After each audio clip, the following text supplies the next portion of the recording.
Bonjour Thomas Nicolet. Bonjour. Thomas Nicolet, vous êtes responsable de la jeu vidéo de l'IIM Digital School. Thomas Nicolet, on va parler ensemble de ce qui fait peur, le métaverse. Voilà. Thomas Nicolet, qu'est-ce que c'est le métaverse? Alors le métaverse, en fait, c'est la contraction de deux mots, c'est méta et universe. Donc en fait, c'est tout simplement un méta-univers.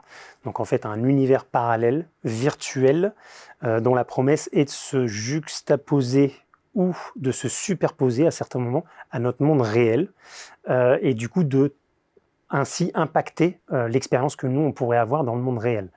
Donc typiquement, là en disant ça, je vous ai tout dit, en même temps je vous ai rien dit, donc je vais vous donner un exemple très concret pour comprendre ce que ça veut dire. Imaginez que demain vous bricolez, vous avez besoin d'acheter un outil. Comment vous allez faire? Vous allez regarder quel magasin est ouvert, prendre votre voiture, vous garer sur le parking, aller dans le rayon, demander au vendeur, vous allez trouver l'outil, le regarder dans tous les sens et l'acheter. Demain dans le métaverse, vous mettez un casque de réalité virtuelle sur la tête, l'outil apparaît devant vous en 3D absolument parfaite, vous tournez l'outil, si vous avez les bons gants, vous pouvez le sous-poser, etc. et vous achetez l'outil. Et donc on voit bien que là, dans ce cas-là, le virtuel s'est superposé à mon réel et a transformé en fait mon expérience du réel. Et ça, c'est quelque chose qui est du coup, qui peut nous paraître être de la science-fiction, mais dans le fond, aujourd'hui, ça existe déjà. Le métaverse, dans une version très primitive, donc si on reprend mon exemple de mon outil, en fait, je vais prendre mon téléphone, je vais aller sur un site d'e-commerce, je vais taper le nom, je vais aller dans le rayon, je vais trouver l'outil et je vais le commander. Donc on est déjà en fait dans une forme de métaverse, et c'est quelque chose qui... c'est surtout l'interface en fait humain-machine qui va beaucoup changer dans le futur.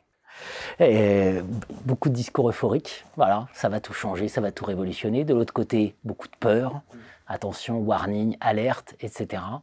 Comment on appréhende ça? Il faut avoir peur ou il faut être euphorique? Je pense qu'il faut un peu des deux. En fait, si on est assez raisonné, c'est vrai que dans l'histoire de l'humanité, toutes les innovations technologiques ont leur lot de bienfaits et leur lot de méfaits qui arrivent avec. Donc là, c'est sûr que le méfait ou le côté obscur, c'est Matrix. On imagine le bout du bout, c'est on superpose une couche de virtuel tellement forte qu'on ne voit plus le réel.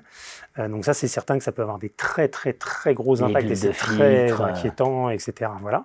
Et forcément, on peut imaginer que un enfant qui va se construire dans le virtuel dans 50 ou 60 ans, avec du métaverse, où il a un environnement réel avec des couches de virtuel dessus, comment est-ce qu'il va faire la distinction entre les deux? C'est hyper compliqué. Et ça, c'est des choses qu'on connaît déjà, notamment avec tout ce qui est addiction aux écrans, aux réseaux sociaux, aux jeux vidéo, à plein de choses comme ça, où aujourd'hui, les réseaux sociaux vont par exemple nous enfermer dans un espèce de techno-cocon, où en fait, ils vont nous pousser les informations que nous-mêmes, on veut voir, mais qui ne sont pas forcément les informations du monde tel qu'il est réellement. C'est le monde qu'on a envie de voir. Et en même temps, tout le positif, imaginez que demain, vous voulez aller visiter le Machu Picchu.